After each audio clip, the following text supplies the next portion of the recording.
Hey guys, Ponce here, not on the PBE, but with a preview of what's to come on the PBE fairly soon. So just to be very clear, these major preseason 2016 changes are not actually live yet. I suspect they'll probably be live next week, November the 3rd-ish. It's possible they might hit the PBE today, but I sincerely doubt it because, with the Worlds thing going on and the way they've worded it, looks like they don't want this stuff happening in the middle of Worlds. But yeah, major changes. For those of you interested, a link in the description below will take you to this little page here, the official Riot post, and you can check it out for yourselves. I just want to kind of go over things very briefly and just kind of summarize so we all know what's going on. They sort of go over everything in order here. Now, at the very beginning, as part of their intro, I found it really interesting that they did mention the ability power itemization change in patch 5.13 and the Juggernaut update in patch 5.16. Because, yeah, those really struck me as like pre-season update kind of thing. Normally, that's the kind of stuff they cram into the preseason like they have in the past, and there's like a huge, mess of changes. And these changes were like so large that yeah, it kind of took people a while to get used to, and arguably people are still not used to, well, especially the Juggernaut stuff. But yeah, it's good that they got some of that testing out of the way because if they'd mixed it in with all this stuff to come, that would have been a lot of changes all at once. But anyway, on to the actual changes themselves. The Marksman update, I'm sure a lot of you guys have heard of the Marksman update. It's been rumored at, and I think Riot talked about it a bit, but that will be happening. According to them, now this scares me a bit because of the wording, but our goal is similar to our work with the Juggernauts. I don't know how successful that update was. I mean, it's slowly sliding its way into the game, but it's taken some time. Felt a bit unlubricated for a while.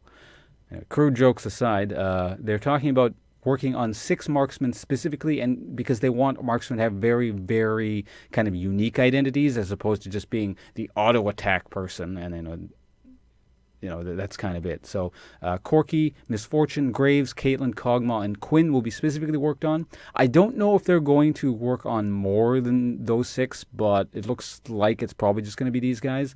And they're talking about how like they really want to change how the auto attack feels because at its core, an AD carry / marksman is they're an auto attack based kind of thing. So that'll be neat to see what they're doing. They're not too specific other than saying they want things to be more unique. So we'll see what that means.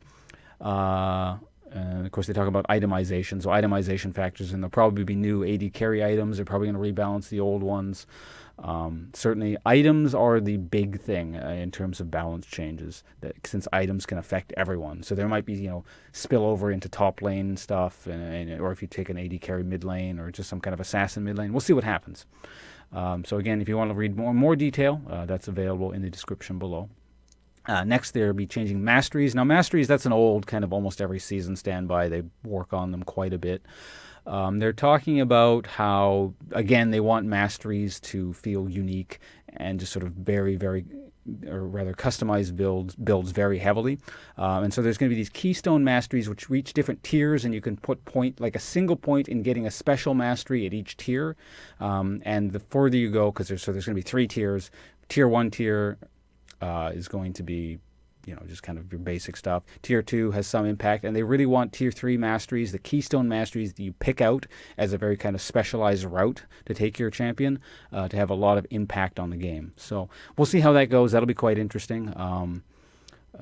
Riot put it quite nicely here where it says, we're updating our mastery system to offer focused high-impact choices rather than a slew of nuanced micro-math optimizations. That's how I would have put it if I had sat there, how to actually put that, because that's really what the masteries are right now.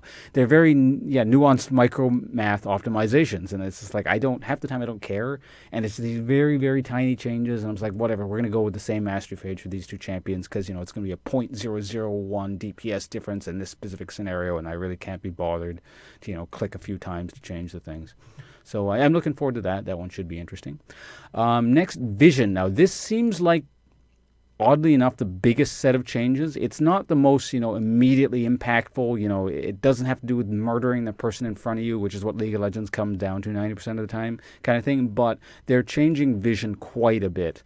I'm not going to go over too much over this one, especially. You guys should really read over this one, especially since some of the parts are actually worded a bit strangely, so I'm not so certain. But the major thing to take away from this is that they're getting rid of stealth wards, aka green wards. That's going to shake the game up quite a bit. Judging by their wording, I'm not sure if they're like making people more reliant on their ward trinket or if they're getting rid of the ward trinket. But certainly vision is going to change quite a bit. How it works in terms of support items is changing quite a bit. So yeah, give this a look over and just kind of draw your own conclusions for it. So another interesting thing, they're talking about ward debris. So I'm guessing what that means. It's a bit debatable again because for whatever reason, this part, I was talking to my chat too. Incidentally, I'm streaming while I'm recording this, but my chat also agrees that this part is worded kind of strangely. It's the hardest part to understand. But my guess in terms of what they mean by ward debris is that it's going to be a little bit like, it'll just be like things you see on the map. It'll be nothing to do with actual vision, but kind of like when Bard has his chimes all over the map, you can see them, but they don't really do anything. So you can see where wards have been placed in the past by enemy teams and stuff like that. That's my guess. Starting items, let's just say that hopefully starting items are going to be a lot less boring because I am really tired of going crystalline flask 3-pot because that's just boring. So they're going to rework some stuff. Nothing too specific. They're going to add new stuff and they're going to change hopefully the Doran's line. So we're going to see what happens there. Oh, actually, the major thing, I don't build these because my champions don't need them, but the ones I play don't need them, but they're getting rid of mana pots. You can read what Riot's reasoning is for that in-game and come to your own conclusions. But yeah, no more mana pots. That's kind of interesting. Lastly, the Rift Herald. Now, this is probably the thing I find the most, at least interesting immediately. Like, some of these other changes will probably end up being more impactful to what I do or what you do in game. But this is pretty cool here. There's like some sort of mini Baron. And why don't I maximize this? You guys can see it here. But there's going to be some sort of mini Baron before Baron spawns to kind of draw a little bit of the attention away from bottom lane and how much hyper-focus there is in terms of objective control on the dragon. So that should be neat. They're not saying what this is too much, but it's supposed to be some kind of thing you kill for a single target buff that helps lane pushing and just gives you a whole bunch of power or something. Looks like they're shredding it pretty quickly. Now, again, as a top lane main sort of guy, I guess that's more stuff for me to do. Could be kind of cool. And, you know, in my arrogance, winning lane is my thing. So, you know, if I can win my lane and push the guy out and we can control this thing, that's going to be great. I think that's an interesting little thing to do. Probably the biggest impact I would imagine would be in like the professional scene where just all that lane swap thing exists and objective control and that stuff. And, you know, hopefully it kind of, as Sick Motion called top lane in terms of the professional scene, the top lane is sort of the bitch of the team. If you'll excuse the crude language, but hopefully this kind of brings top lane to makes it slightly more relevant again. Anyway, that's the changes. Again, they are not on the public test room. They're probably coming next week. I guess the theme here is just, uniqueness. Towards the beginning, Riot says something to the effect that they want every game of League of Legends to feel unique and different, which, you know, I'm approaching with a touch of skepticism because they've been saying stuff like that and they've been trying for it for years and years now and it hasn't happened.